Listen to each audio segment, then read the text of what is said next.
I found out my boyfriend had been cheating on me with some girl for 2 years, so I hit up her fiancé to get revenge on them, but he got me pregnant. I, 26F, just found out I'm pregnant after having revenge love making with a fiancé, 35M, of the girl, 30F, who my ex-boyfriend, 32M, cheated on me with for 2 years. My ex and I met when I was 20 but were only friends until we started dating 2.5 years ago. I found out last year that my ex had been cheating on me for basically our whole relationship with a girl he met through a mutual friend. I broke things off after I found out and told the girl's fiancé about their affair. He ended up breaking off their engagement after he found out, and she seemed nonchalant about it until she realized that my ex's money wasn't actually his. My grandma left me a lot after she passed back in 2019, and my ex had been flaunting around the things I'd gifted him throughout our relationship to her, even going as far as to claim that the house and antique car my grandpa left for me and his will were my ex's. It's not something I'm proud of now that I think back to it, but I did allow my ex to walk all over me for the first month or two after I broke things off because I missed him so much. I gave him money and tried to make things work but would always get reprimanded by my parents and friends when I'd run to them crying after he ghosted me for her. I didn't officially give him up until the girl's ex-fiancé messaged me and told me that she was rubbing it in some of their old friends' faces about how pathetic I was and how desperate I was for my ex who didn't even give a damn about me. I was really upset and asked him if he'd be willing to meet up with me because I knew that if I talked to my parents or friends about this, then they'd just lecture me even more. He agreed and the two of us met up at a random food cart place. We ended up spending most of the day just exploring and talking about how we were doing. He'd also confided in me about his relationship with his ex. They'd known each other for 10 years and they'd liked each other for most of the time they were friends, but he wasn't looking for a relationship because he was focusing on school. He had decided to give them a chance after she'd driven over 12 hours overnight to him because they talked on the phone, and he said he was feeling under the weather and was stressed from how vigorous his residency schedule was. She'd dropped everything to take care of him, helped clean his place, and made him some home-cooked meals after finding out that he was surviving off of vending machine snacks and instant coffee. He told me in detail about how he'd never felt so loved and cared for, how after she'd done that for him, he decided that she was the one, that if this wasn't love, then love wasn't real. Finding out that she was cheating for the last 2 years made everything click into place. She'd been pushing off getting married, telling all her friends that she was having doubts about him. He'd been trying to convince her into going to couples counseling when I broke the news to him that she was sleeping with my ex. I felt like a monster, hearing their love story and then realizing that they didn't get their happy ending because of my ex, and I really messed with my head. We continued to talk from time to time, checking in on each other and meeting up for a quick bite every now and then. We lost contact after the girl my ex cheated on me with somehow convinced him to take her back. I became slightly depressed after he cut me off, explaining to me that he was still in love with her and wanted to work things out, which meant a clean slate. I found out through some internet snooping that my ex cheated on her too, which was why she went back to her ex-fiancé. A few months passed and things went back to semi-normal. I started getting therapy and was about ready to put myself back out there to try out the dating pool again when around New Year's I got a call from the guy. He was crying and asking if I was available to talk. I of course said yes and out of concern met up with him at his place. He broke down to me and told me about how he'd found her and my ex in his mom's guest bedroom during Christmas, when she'd snuck him in for a quickie during his family's busy holiday party. All hell broke loose when he found them in the guest bedroom after spending 20 minutes looking for her everywhere. We drank a bit and ended up making love. He apologized and told me that it was a mistake and he wasn't in his right mind, that he just wanted revenge lovemaking but it didn't make him feel any better after. I tried to message him platonically a few times after to see if he was alright but he blocked me, so I dropped it and went on with my therapy and life. I went in last week to check with my doctor since I'd been getting bad cramps and to get a new prescription refill for my birth control that I use to help with my PCOS. I had to do a usual test to double check for the possibility if I was pregnant and was very surprised when it came back positive. I have been sitting on this new knowledge and have been contemplating on if I should tell him, not tell him, or if I should even keep the pregnancy. My doctor did inform me that since I am still in the earlier stages I am still at a big risk of having a miscarriage, so I don't know if I should even be worrying at all about all of this since there is a chance that I could lose it, and then it'd just seem like I was trying to grab at his attention or something, especially after he'd made it clear to me that he wasn't comfortable talking to me anymore after we slept together. I haven't told anyone and have been going crazy because I don't know what to do. Update, 1 year and 3 months later, a lot has happened since my original post.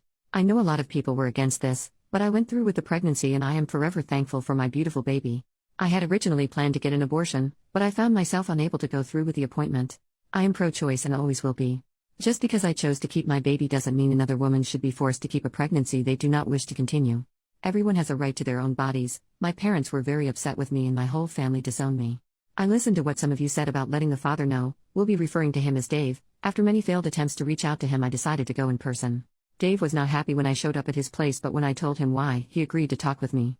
Dave let me know that he'd officially ended things with his ex and wanted to go no contact with me because I was another tie to his past with her, but he was willing to try and figure out a co-parenting plan with me if I agreed to a paternity test first. I of course felt a bit bad about the paternity test part but agreed to it since we both had only been acquaintances that bonded over our trauma. Everything was honestly easy cruising until I started to spot around the 26-week mark. My obgyn explained that while spotting is normal while pregnant, mine was heavier and my blood sugar/blood pressure also both worried them because of gestational diabetes and preeclampsia risk. After a few nights of Dave insisting on sleeping on my couch, I had him help me move some of my things to his place since he lived closer to the hospital. I'm very thankful I decided to semi-move in with him when I did because I went into premature labor at 52 weeks. I'm very thankful to have had Dave and his family as my support system. His mom would come and switch out with him at the hospital and advocated for me whenever I felt washed out or unheard. She helped me both emotionally and physically and stood by me. Dave's mom also helped me work through my emotions when all I wanted was my mom. She and my dad had gone no contact with me after I decided to keep and have my baby. Dave's mom was an absolute godsend also because she's a retired nurse. She started in OB, went to NICU and eventually later settled into lactation before retiring, and explained things to me when we found out that my baby had respiratory problems and had SUA, single umbilical artery, and that it could have been a factor into why I went into premature labor. She stayed with Dave and I so she could help me with pumping since I wasn't able to produce milk and encouraged me when I felt like such a failure for not being able to take care of my son when he needed me most. She drove me to and from the hospital while my son was in the NICU because I was healing and so mentally and physically exhausted. I really and truly believe that I didn't fall into deep postpartum depression because she held me and helped me with each step and was always so patient with me, even when I wasn't with myself. Dave's mom would constantly remind me that nothing was our fault and no one did anything wrong, it's just that everyone is faced with hardships in life and this was one we'd work together to get through. My son graduated from the NICU and came home a month after I did. Dave's mom visited us often and helped with him since Dave and I are first-time parents. Dave's dad joked that he felt like she and I had the baby together and he and Dave were both just background characters that make guest star appearances every now and then, since Dave was working so much in order to build more PTO and his mom wouldn't bring his dad along when she'd come visit, since she didn't want him to disturb me and the baby with his loudness. Dave's dad is hard of hearing and can sometimes be unaware of his volume so he took no offense to it. Dave's siblings and family members posted a lot about our son because he was the first grandchild and first baby in a long time. Dave's youngest cousin is 17, turning 18 this year. Somehow someone must have shared a photo or something, but pictures of us reached my family and my parents demanded I let them meet my son.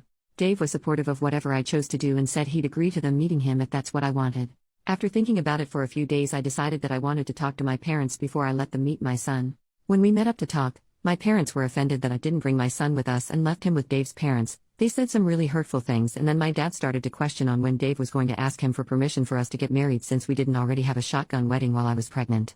I was okay with them insulting me since I'd grown up with it and was used to it, but once my parents put their target on Dave and his family I became upset and decided it was time for us to leave. My parents did try to petition for legal visitation rights. Honestly, before this whole ordeal, I did not even know that grandparents' rights existed, but were denied because my son is still very young and because both Dave and I are very much on good terms, are living in the same household, and they couldn't find or prove that there was any danger to our son's well-being. My family did try to reach out to us and claim that we were horrible people for denying my parents their grandchild, but no one ever seemed to be able to make a peep when Dave's family would defend us and point out that my family had been the one to disown me and that no one cared to see if I was okay until after I had the baby and everything was handled. Dave's mom and my mom got in a verbal, almost physical, altercation after my mom had made false reports to CPS and called the police to do multiple welfare checks on us. My mom was given a warning by the police for harassing us after one specific incident where she threw a tantrum and caused a scene when the police found nothing wrong in the welfare check, and refused to listen to her demands to have my son temporarily taken away from us and put in her custody for his safety. Dave and I currently have restraining orders pending against my parents and certain family members. One of the reasons I decided to update is because about 2 months ago a friend of Dave's asked him out to have some drinks and they ran into his ex-fiancée, who later messaged him to tell him that she regretted the way they ended and how she was very hurt when she heard that we had a baby together, especially with it being so soon after their relationship. Dave wouldn't talk to me about how he felt, and when I asked him he just brushed me off or switched the conversation onto a topic about our son that he knew would distract me. I noticed Dave pulling away from me and how our relationship became a bit awkward and strained after their run-in and her message, because I know he still has feelings for her and I am afraid that he might feel trapped with me and our son. I also noticed that the drama with my family has made Dave and his family less patient with me and my son. During Mother's Day I overheard a few of his family members make comments to Dave about me being at their family barbecue since I was just my son's mom and not really part of the family. Dave just shrugged and said I didn't have anyone else to spend the day with. With how tense things have been, I have been thinking about moving out and back into my place.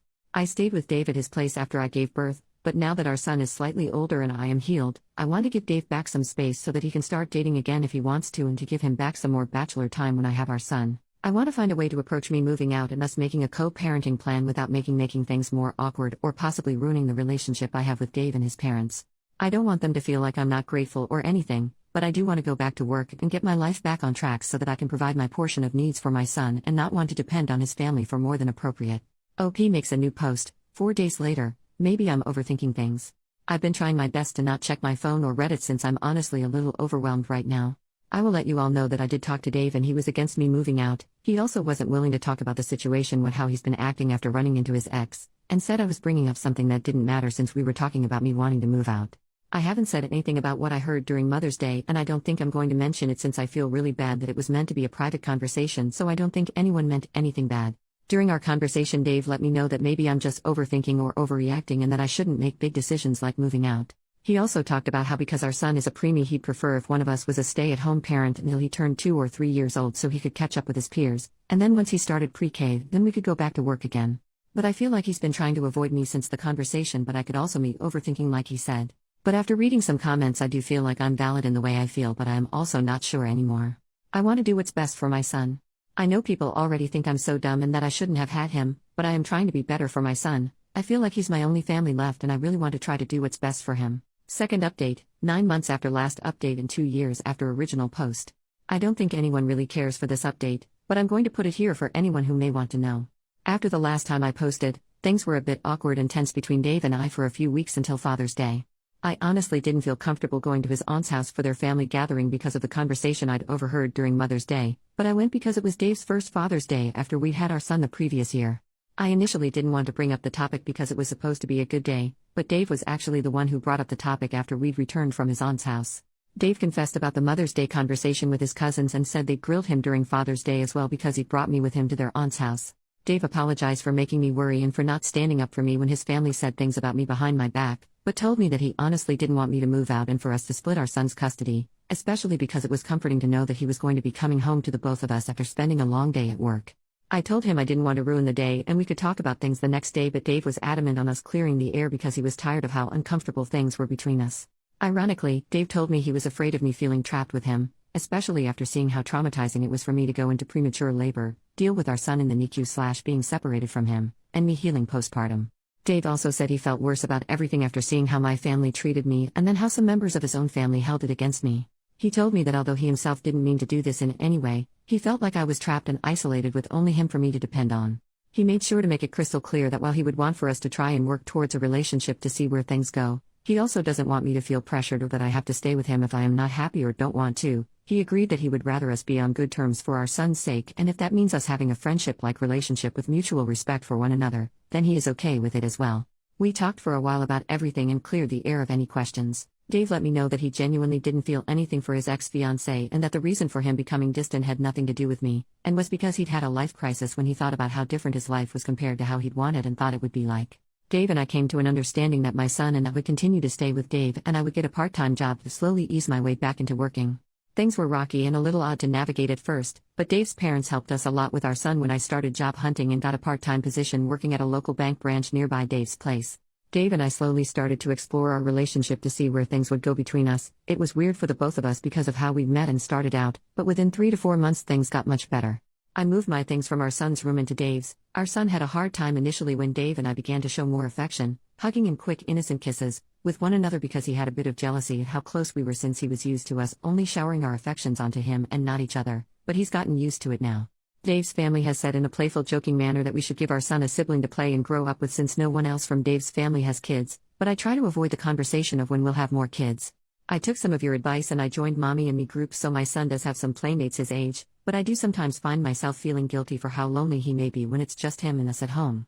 This past Valentine's, while in the heat of the moment, Dave did make a few comments about wanting to get me pregnant again, but when I mentioned and clarified with him afterwards he said it was just him being really into it at the moment. Dave and I have previously had a conversation and agreed that because of my PCOS and how unbalanced my hormones are, I wouldn't go back onto birth control because of how I've been feeling much better after the birth of our son, so we are using the calendar method as contraceptive for my end, but I have tried asking Dave if he'd be willing to use rubbers, and he's made it clear that he doesn't like them and it's completely off the table for him because he doesn't like the feeling of being constricted in latex.